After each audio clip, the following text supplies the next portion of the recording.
break it down. Break it down, if you will, or if you won't. Preferably, though, you will.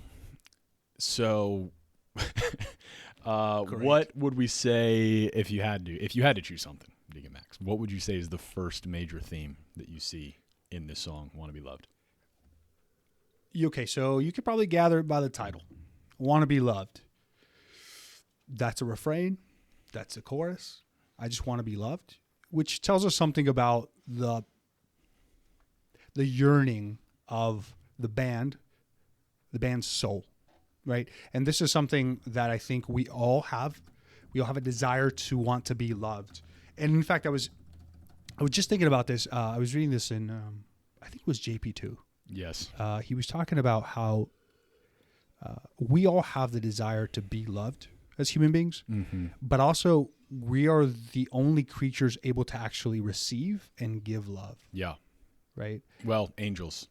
That's true. But with bodies, when he's talking about the theology of the body. Exactly. The human body is the only body that can express love. Right, and sacrifice and self-gift in this way. And so, and because of that, we can do things like create music. Yeah. Right? Or create pieces of art that help us reflect on the nature of love and enter into its dynamic. Right?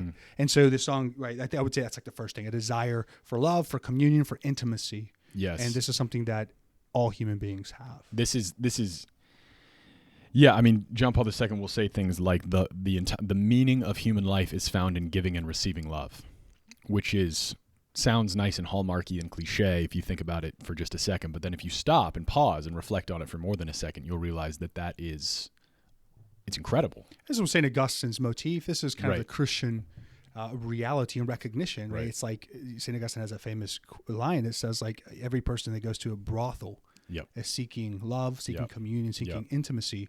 Even in those dark places, there's something in us that wants authentic and true communion. Yeah, and there are two movements to love, the giving of myself, but then also what this song seems to be tapping into more than anything else is the reception of love from another, the reception of a loving gaze, the reception of affirmation, the reception of being valued. And Mother Teresa, I'm always thinking about her. She would always say, to love and to be loved, to love and to be loved. That is what the meaning of human life is about, to love and to be loved. And she embodied that in her ministry, right? What she did oftentimes when she went around the slums of Calcutta, she just a lot of times she didn't have the material aid that people needed to be brought back to health. Right. She didn't have a ton of money. She didn't have a ton of medicine.